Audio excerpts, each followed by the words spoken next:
Welcome to Inside the She Cave, Trailblazers, Innovators, and Rule Breakers. I'm your host, Cindy Glansrock.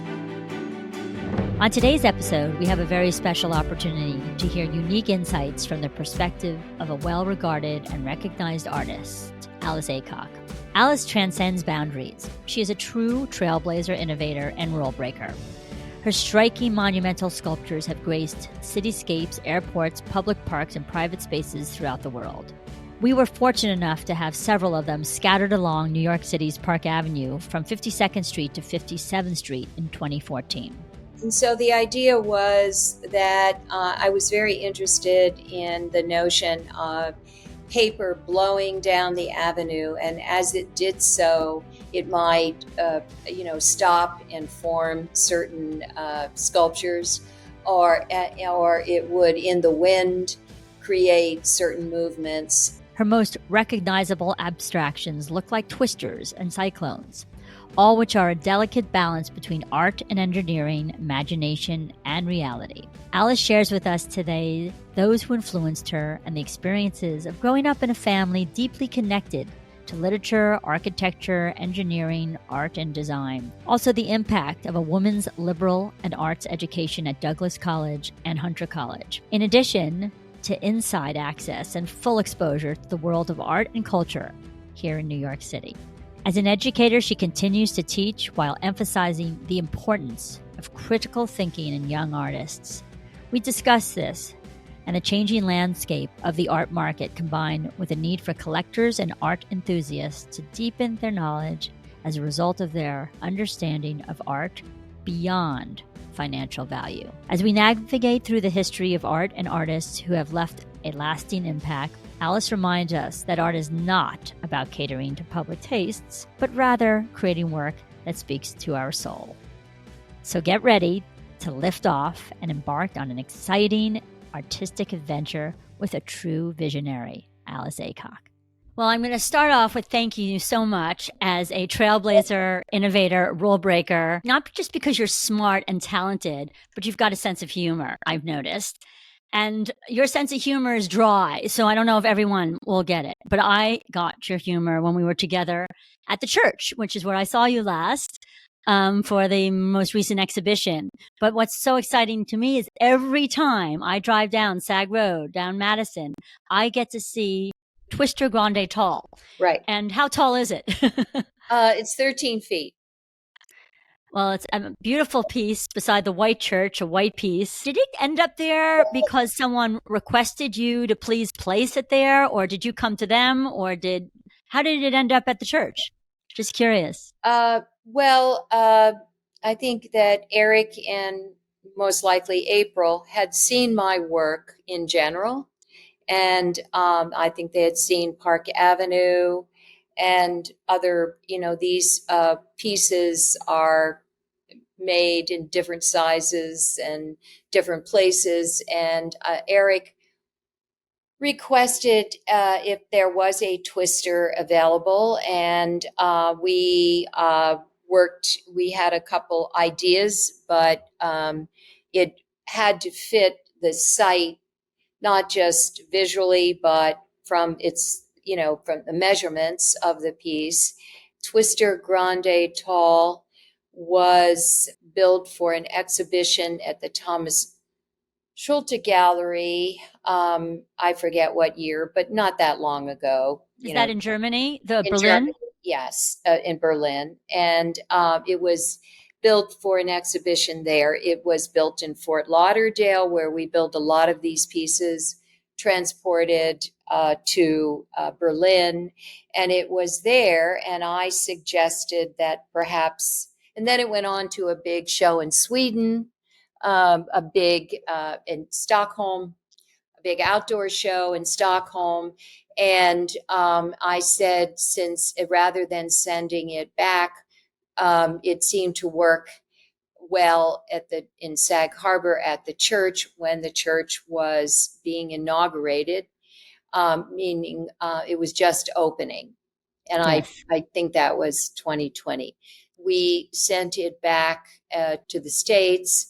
And then we did, with all of these pieces, we do a lot of work like an architect before it's installed, looking at the measurements, making sure engineering wise that it was going to work with the winds and things like that in Sag Harbor and the water, and also how it would be sited in terms of the church. And I had drawings of the church that we then programmed into the computer and oriented the piece so it would look the way I wanted it to look from various points of view.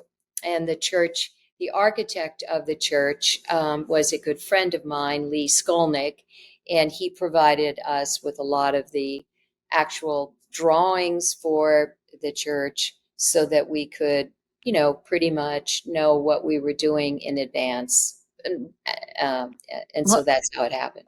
well, it's so interesting because just by you telling that story brings up so many things about your process just alone. And I wanted to say that, first of all, it looks like it's meant to be there. And I think that's what you do so well. It had a home there. The church obviously was completely got renovated.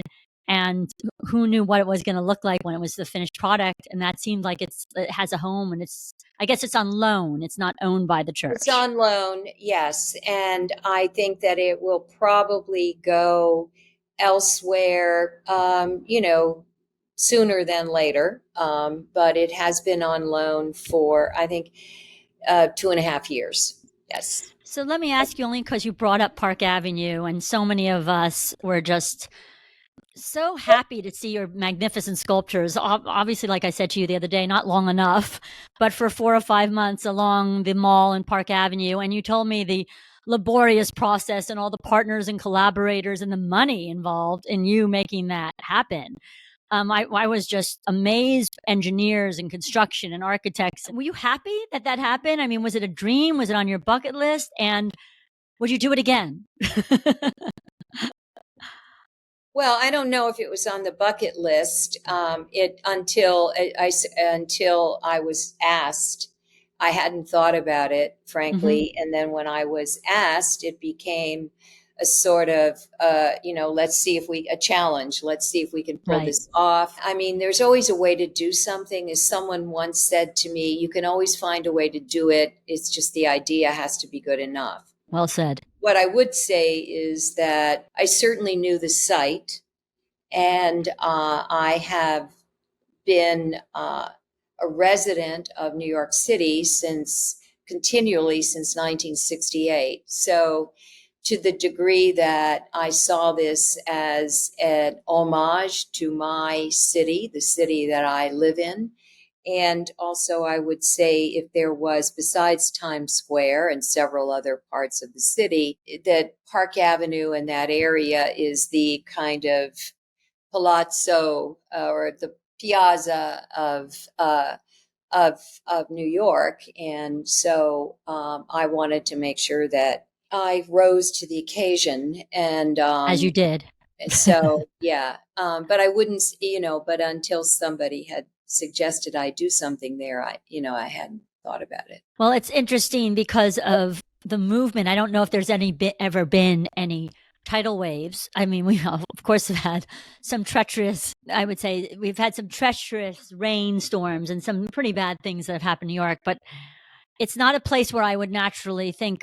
They were called the Paper Chase. Was that the Paper name of it? chase. And so the idea was that I was very interested in the notion of paper blowing down the avenue. And as it did so, it might, stop and form certain sculptures, or it would, in the wind, create certain movements. And so I like the idea of trying to catch the wind and there's so much. I don't know if I would call it paper anymore because it's all internet, but the notion of trying to catch the wind, trying to catch paper. And I think there's some sort of English game that's called the paper chase. Then there was a singing group whose name just went out of my head that has a wonderful song called the paper chase. And I sort of played that over and over. And, I was also just thinking of The wind that blows up and down. I think what Manhattan has in its sort of what we call the caverns of the city is amazing in very intense wind. And so it was really about that kind of situation. I only wish those pieces of paper got caught and they couldn't remove them because they I wish that they were in the ground so intense that they couldn't remove them because they are meant to be there as far as I was concerned. Even with all the other wonderful art we've seen on Park Avenue, it just seems so elegant and I don't want to say simple, but geometrically, sort of it just fit against the construction and all the cement and everything. It just seemed like you, again, had this idea for multiple years and finally were able to come to fruition, but it actually was something that you pulled together relatively last minute.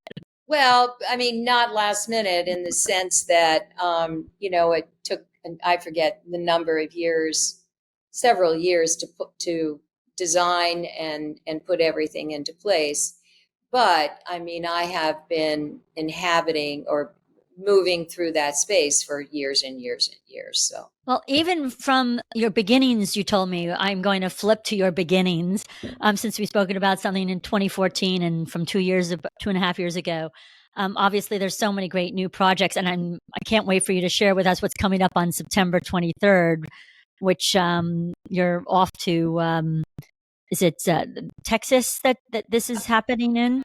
the Nasher is having an exhibition called Groundswell. It's a group exhibition of 12 women who have been working, some of them since the late 60s, 70s, some of them no longer around, Nancy Holt, women who dealt with landscape and art and architecture. And so it's a kind of survey of that period.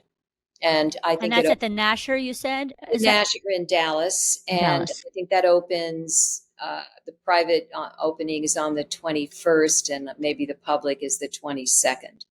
And then I'm happy to hear that I saw that was there through the new year. So people during the holidays. So it'll be there. And then the McNay in San Antonio is commissioned a new twister, and they're having a drawing exhibition. And so the following week, I will be going to the McNay for the opening of the drawing show and the kind of premiering of the commission, which is called Devil Whirl, that they have permanently on their grounds. So I'm going to spend the latter part of September in Texas, and then hopefully mid-October we will be installing one of the remaining pieces that was on Park Avenue in San Diego on the waterfront on a new development there. So that's sort of the fall. Well, it's so interesting because there are cyclones or in Texas or close by. So these pieces seem like the Devil Whirl. I love that name. How did you come up with the Devil Whirl? Is it just comes to you? I look at all kinds of things for ideas. I could look at an actual tornado. I would look at diagrams of weather patterns and movement of air. I can look at a comic book diagram or, drawing of a tornado, or I can look at, and then I also love amusement park architecture. And I could name something cyclone twist. It's like the, cyclone from an amusement park. The work plays with the notion of something that can feel scary for the fun of it. I love that. Which is an amusement park idea that and in this case, conjuring up the movement of air and wind and clouds and energy and water fluid dynamics, a lot of which you cannot see, but the way you see it is, I like to say that artists from the beginning of a certain kind of art They love drapery. And why did artists love drapery? Because it flows in the wind, and you can get the kinds of movement in drapery that you can't get any other way, and water and waves and all of that. Well, it's interesting. Maya Angelou has a piece down at Brookfield Place, which is all the chiffon work and hand painted. So I see now what you're saying by artists love, movement and work with fabrics as she does. Right. But I didn't think of that until you just mentioned it. Well, if you look at Greek statues and you look at the drapery, or Roman, or you look at Bernini, you will see that many of them are as interested in the drapery as they are in their subject. Absolutely. So, Well, I did read, sort of jumping around a bit, that you did spend time with someone that was near and dear to you in your life at one point, and you went on the cyclone down in Coney Island with this person. I read the the obit. Yeah, we went on the cyclone, and no one knows who we're talking about right now. Dennis Oppenheim. That said, I grew up near Hershey Park in Pennsylvania. Yes. And so the actual interest in amusement park architecture came from my going to Hershey Park on this, and as a young child with my father, especially. And he was designing, he actually at one point installed the super duper looper at Hershey Park. That's so cool. It sprung from early, going around with him to these places which he enjoyed, but he also was interested, I think, from an engineering point of view, because there is the dynamics of all of these rides which attempt to defy gravity. And it's also the machine, which has been, in other words, humans can't occupy the machine. They can't be inside it except in an amusement park. And then they're inside the movement of machines. And so that was what was really interesting to me. And then I sort of conned Dennis into going to, as a kind of study, I would call it a date. Date with Dennis was usually, it was thrilling usually, but not always as thrilling as one would like. Well, it sounded a bit scary because it sounded like some people were following you. Well, it was scary. You have to realize it was the early 80s. I mean, everyone's worried now, but New York was New York. And so, as it always is, but it was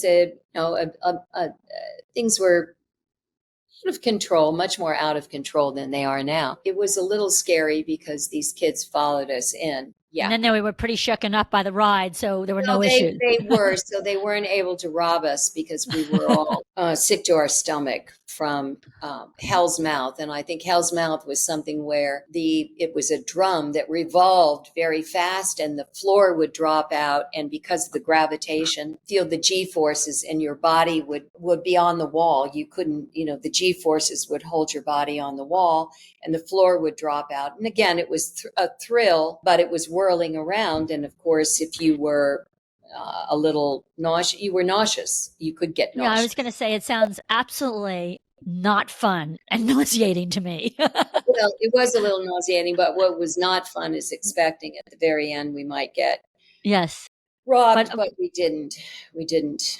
Well, you were mentioning something about the concept of machine works. Are you doing, any of your works actually are machine works now, or do they move? Are they motorized? No, not at the moment. And I'm hoping I'm not saying this prematurely, but it's been announced. So there is a new, let's call it park, but it's called Pavilions, upstate in Chatham, where I will be building a large building which will house works of mine that were indoor installations. Some of those were motorized, and they've been in storage. So I will install those pieces from time to time in that building, which is called Oh My Pavilions. And that is something that a man named Francis Greenberger of Time Equities is planning. And you've worked with Oh My before. You've done I've work worked for with them. Oh My before, and this is a different site and a different iteration of Oh My. And we're hoping that that will be opened in 2025. And I will be showing mechanical pieces, and I will also be showing eventually a new work which will have elements in it that will spin. That sounds exciting. I'm Yeah, excited to see yeah. them. I thought it was interesting to see those. I guess you don't call it earth artwork. I just called it that because I didn't know what else to call it. But the earth pieces, a simple network of underground wells and tunnels, which you had, I guess, up in Omai at the International Arts Center there. Yeah, and that's permanently there. And there's another little earth building that's in Storm King. Yeah. Yeah, So those are quite beautiful, but also a little, I don't know, there's something about they're beautiful and dark at the same time. There's a sense of like a bunker to me. I don't know if I'm yes. just seeing something that other people don't see. No, it's supposed to be again. I sort of toggle between where you're feeling very safe and secure, and then suddenly you're feeling very claustrophobic. And those early pieces were intended to evoke both those feelings, depending, just as the tornadic pieces now can be very beautiful, but at the same time can conjure up ideas about chaos and turmoil. So both, there's always both those aspects to the work, and I like that. In other words, that's my intention, is to have both. The dialectic or the Yeah, conversation, right? right. Without getting too esoteric, but at the same time, that's what artists are supposed to provoke, or art is supposed to Oh, provoke. yeah, we hope. I mean, of course, who knows? But anyway. Who knows these days? But well, that's a whole other conversation.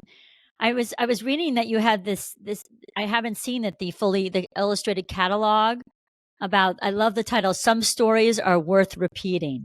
I thought that was a great title. I'm just curious to know, how did that happen and what was that associated with the catalog? What show or That was the drawing show in 2013 at the parish.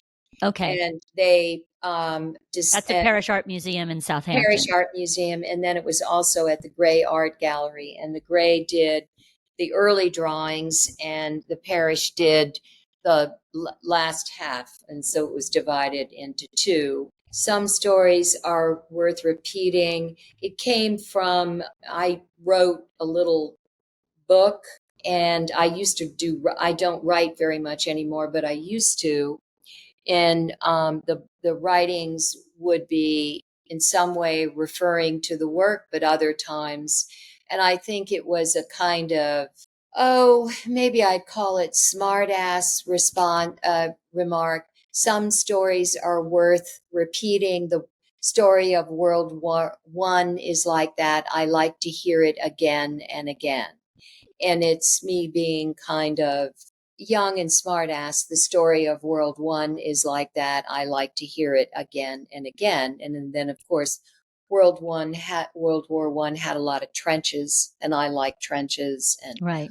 on and on. And it was from a little book that I wrote, and then I went on to talk about how World War One, which still interests me for a lot of reasons, was a paradigm shift and resulted in us seeing the world in a very different way, somewhat before and after, in that we no longer, well, I don't know what people do anymore, but Cubism came in and Russian constructivism and shifted how we view the picture plane and how we view the world because of science and Freud and all sorts of things. And so it's still a very interesting, or it was at one time, because you could no longer, because it sort of killed the Renaissance and perspective and changed changed art, and also everything else changed. It's changing again.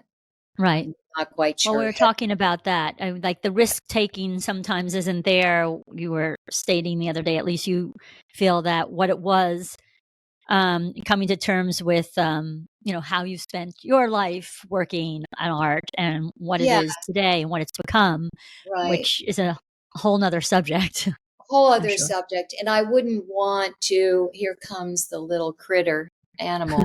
She wants her dinner. What I wouldn't do is sort of get off on some sort of sour grapes. What I would say is that I'm quite certain in a couple years that there's work going on right now. We may not see it yet. That is outsider. That is not just, and it's probably there. It's just it's so hard to find things because there's so much happening and so much on the internet and all of that. But that it is outsider and it is grappling with what is really a major paradigm shift. And that shift is, what's going on in the environment, what's going on globally, Hmm. all Yeah. of that, AI, all of those things that we're talking about.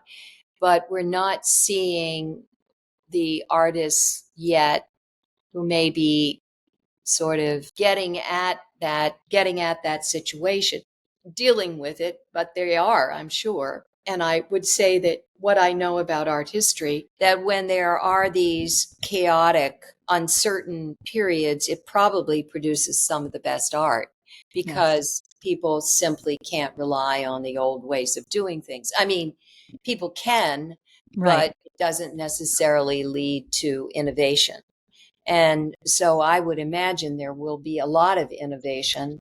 It's just not apparent at the moment. Well, I'm excited to see America having more work at airports, and you are the airport aficionado. I mean, I love the fact that you have a piece called Liftoff in Des Moines International Airport, which I would never imagine going to Des Moines except to see your work. But Well, I, on the contrary, what's really interesting about Des Moines is Papa George, who was I think he started, has a big pizza company, whatever you want to call it, had a sculpture collection. And actually, Des Moines is very, very active in the arts.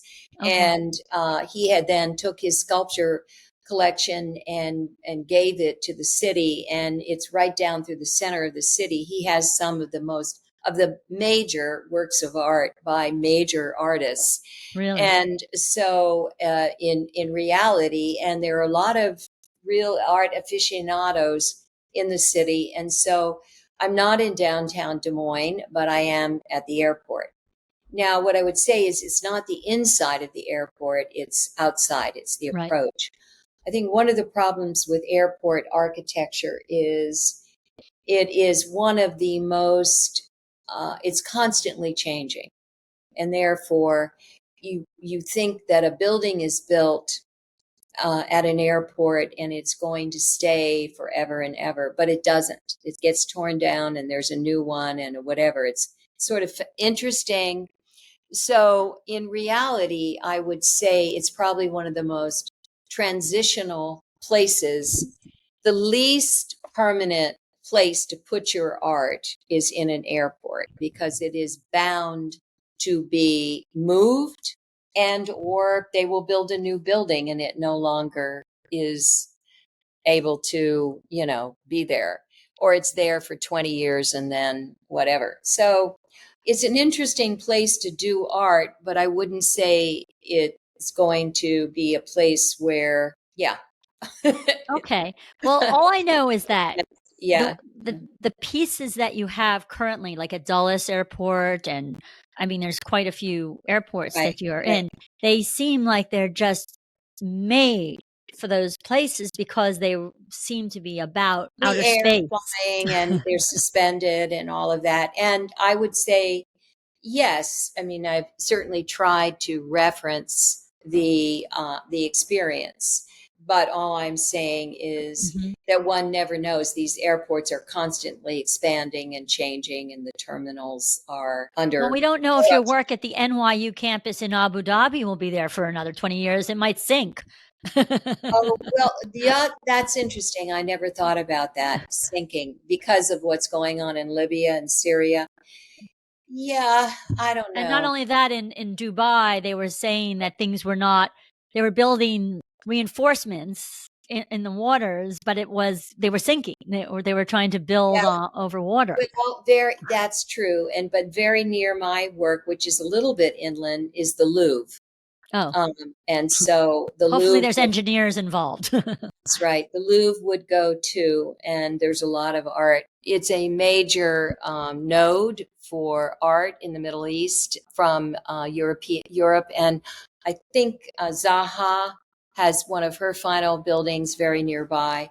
So I would say less likely, but who knows? I'm not. Look, even in Tokyo has earthquakes. You have a work in Tokyo too. We designed that. They have very strict codes, and so that was designed actually to withstand, quakes. They're very vigilant about that. So we did what's called a finite element analysis, and we could not go over a certain height. And all of this is very much. It's not kindergarten that we're doing. It's not just pretty art. No. That was so, yeah.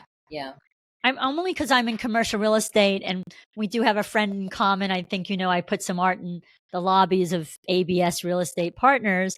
It's interesting because I noticed you have a piece at 50, is it 50 West? How did that happen? Well, that's Francis Greenberger's building. He commissioned that work for 50 West. And then that led to another, that was a Helmut Jahn building. And so one of the chief architects for Helmut Jahn decided that he would like a different different piece, but within the Twister series. And we did that for 1301 in DC. And then I would say the piece that is at the moment, it's a little bit the area is under construction. The piece that's the East River waterfront piece on 60th Street. That was I was working with a group of architects, landscape Cornell Rothschild, and others, and that is, will be there for a pretty long time. Well, I'll tell you a quick, funny personal story. 35 Sutton Place is where I first lived. I lived at 2 Fifth Avenue, and then I lived supposedly briefly on Upper Fifth Avenue, and then I lived at 35 Sutton Place, which is the building beside where your beautiful installation is. But that used to be a helicopter port. That's right. And I only know that because my stepfather, Sandy Farkas, or Alexander Farkas, used to go from Alexander's department stores to get on the helicopter to visit all the stores, which is the way they did it. And and it disappeared. And then years later, your artwork appeared there. And I said, oh, thank God something beautiful ended up there. Well, it was a helicopter port. It was also an old Con Ed storage place. It was a garage. It was many things. And we were all aware of the history of all of that when I was brought in. But I think what happened is it was going to be a high-rise development. The hospitals, when they took air rights or something, I don't have it quite, I could research it again, but from the city, they had to give something back. And so we made it into a park. And it was primarily, it's for everybody, but it is serving the people who work in medicine primarily, I think, But and you have all those solo high rises around there, so you didn't really need another high rise. Right, exactly. So we'll see what happens when all the construction is finished with the Esplanade, and it sort of will connect that piece all along the river. But the issue is things are always changing, particularly in New York. So something feels forever. I think architects design for 50 years. Well, as an innovator, I love the story. I wouldn't mind it if you could share just for a moment, because I love that your mother was involved and your father, of course, as you told me, an architect, engineer in construction, and how you started your career at a very young age, or at least he put a draft paper in front of you and a pencil in your hand, but also about how your mother, back in the 40s, I just thought it was so interesting. I'm like, no, you can't be old enough to talk about a mother that was working in the 40s on airstrips, but that she worked with the Pennsylvania Turnpike Authority. And just a little background on, did your art career, the kernel of it happen at a very young age, even though you told me it happened a little more towards when you were at university at Douglas? But can you share that? I mean, my mother worked for, she was secretary at one point to the head of the Pennsylvania Turnpike Commission, and in Harrisburg, Pennsylvania. And I think that's where she met my father. And it was before World War II. And then they were all drafted because of the war effort, and they all came to New York, and they designed airstrips, et cetera, as part of the war effort. And my parents were married in New York City. This was in the 40s. Then my father, who had been an architect and an engineer, went off to the war and worked on the Burma Road, I think. Wow. And when he returned, my mother, what was interesting, along with my mother being involved that way, although she was not an architect, or she was, just more or less secretary to all of these things, she married late in life and she worked. In other words, she didn't marry at 20 and, become a housewife. I was born when she was 37 years old. And so she had worked all her life. Mm-hmm. And she had that sense of being something other than just simply a housewife or, whatever. But what she did do is support, as the story goes, support my father's dream. And so she saved a lot. She saved during the time he was in World War II. And so when he came home, he had a little bit of money that he could start a business and build you a home. Well, yes, but that came a little later. He started a business, and it was, I think, one rented truck. And I remember the building sort of by a railroad track. And I would hang out there, and my mother worked there with him. And it was, after the war, and things just boomed and boomed. But we lived in a little tract house nearby. First, I think, apartment, then a little tract house. And he would come home from work, and things, I guess, were getting better. And he would come home from work, and he was designing this little model, and with all of these sort of shed roofs, multi-shed roofs and I would wait for him to come home because, it was fun to see him. And he would work on this little model, building it. Right. And when I say a little model, I mean, you could hold it in your hand, and then he landscaped it. And I would sit on the floor and try to draw what I saw him making. And then he would say, here's a piece of paper. Try to use a ruler and draw it in a more, instead of just by hand, draw it, in a more definite way. And I was probably 3 or 4 years old. What was interesting about it is that this was very fascinating to a child to see this tiny little thing take shape, and also the landscape. But also what happened was, and this is the important thing, is that he then gave me the model to play with, and he built the house that I grew up in when I was about 6. And so all of these rooms that were in a tiny little model became big, and I could occupy the space. I could understand it conceptually as a model, and then occupy it with my body as an actual built space. And so you truly are Alice in Wonderland. Well, I could put it together, and that's something. Let's say that you became small and big. Small and big, and a lot of times I think it's hard to put those two things together. what I guess I would say it was a significant teaching moment when I was quite young. And that's when certain things kind of take hold. On the other hand, the other story that I tell, which is equally important, is that as a young child, he would give me books, many of those to read, and many of those books were very hard for me to read because, when you're giving a child Plutarch's Lives, which was a collection of classic Greek myths, whatever. It's not that But exciting and fun.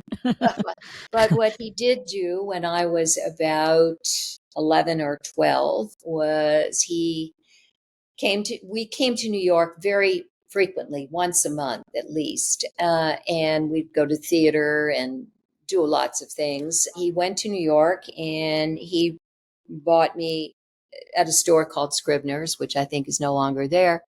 But he very bought famous. 50, yeah, right. 50 books. And he gave me these 50 books, and I still have a lot of them. And he said, if you read those 50 books, I'll buy you 50 more. And of course, I wanted to please him. Now, those books were not children's stories. And I say this because of what's going on right now in this country. He gave me Camille, which Wow. is about a prostitute. Exactly. He gave me The Picture of Dorian Gray, which was Oscar Wilde. He gave me Shakespeare. He gave me 1001 Nights. He gave me The Scarlet Letter. He gave me he gave me a lot of Bit provocative. Tom Sawyer, and I mean there were certain people who were heroes in my childhood. I want to say Samuel Clemens, but why am I remembering Samuel Clemens and not his whatever name, his pen name? But what I would say is I was given permission as a child to wander in my imagination into many different lives, and not to be censored. It's not so much the provocation, it was, this is a world. I also had a grandmother who would tell me all these stories before I learned to read. And then it turned out a lot of it was great works of art. And so I would say what I had as a child was both the visual and the verbal, the writing, the knowledge, and also, when we say art, it was the combo. It wasn't just, oh, now you know how to draw, make a pretty picture. That was not what it was about. By the way, Samuel Clemens was Mark Twain. Mark Twain. And Mark Twain was, and why it's sort of. That's okay. That's the kind of thing I forget. Yeah. But Mark Twain was a hero, yes. As was Edgar Allan Poe and O. Henry, which my grandmother used to tell me. So at any rate, I guess what I would say is, and I say this now more than ever, as our country seems to be devolving into some sort of medieval nightmare. It's how not. do you really feel? That's how I really feel. That we seem to be devolving into a medieval nightmare where we are preventing young people from exploring all the great knowledge that has been discovered, and all the marvelous libraries of thought that has happened, in all the diverse countries. And that is unfortunate. And I think it will also lead to even more chaos. One of the reasons why I teach, and I am venting now, but that's okay because I teach. So what do you teach exactly? What I teach fourth year, and in fourth year they've already had the skill set, and and this is at SVA. How to paint, how to draw, how to make sculpture, weld, or use the wood tools, the saws, and they're also getting a lot of instruction into 3D imaging and using the computers and to make things. And so they've got the skill set, and this is the last time that I will get to give them something. And what I try to do is to not say you're gonna learn to be an artist, like make things. No, I want you to now learn how to think. And because if you don't know how to think, you're going to end up just making fluff. Right. And so what I would say was the great gift, not only of how I grew up, but the great gift of my generation, whether it was Vito Acconci or Dennis or Richard Serra or any of those Or Mark artists. Siegel. Mark Siegel is a writer, not an Yes. artist. But we all had Writers are important, we're saying. Gordon Matta. We came out of liberal arts education. We had that, and I think it was something that was a good background. But at any rate, I am very concerned about Yes. the censorship and the people forbidding books. Camille was made into an incredible, beautiful opera.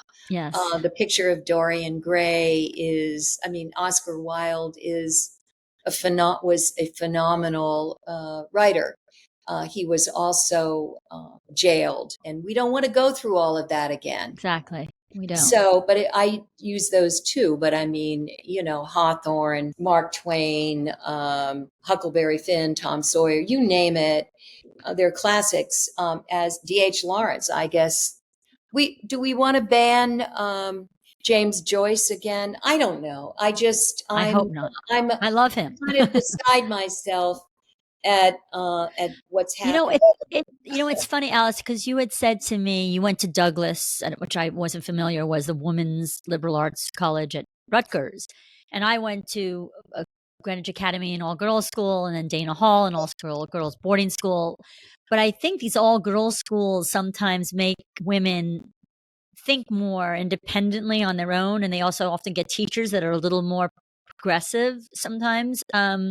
So I think women are often the ones that need to put those books in front of their children, or even grandmothers, because sometimes the men don't, and they get more political about things and rigid and uptight, and versus what you said to me was so interesting when you saw the Picasso with the woman in the mirror.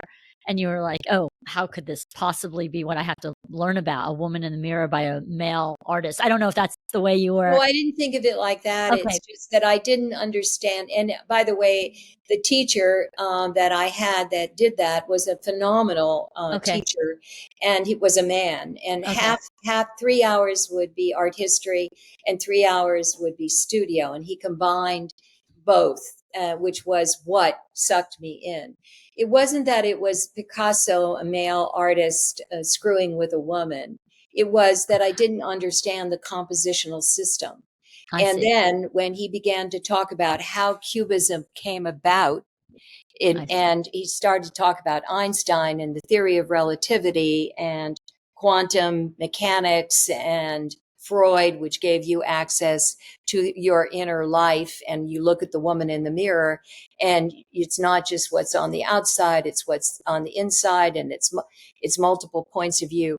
We were never, what I would go so far as to say, and again, who knows, I'll get canceled.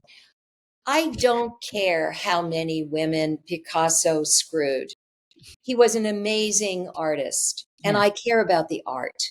And I think that yes, I came on the scene at a time in which women were not very visible. But what I wanted to be was an artist, not a woman artist. I wanted to be an artist.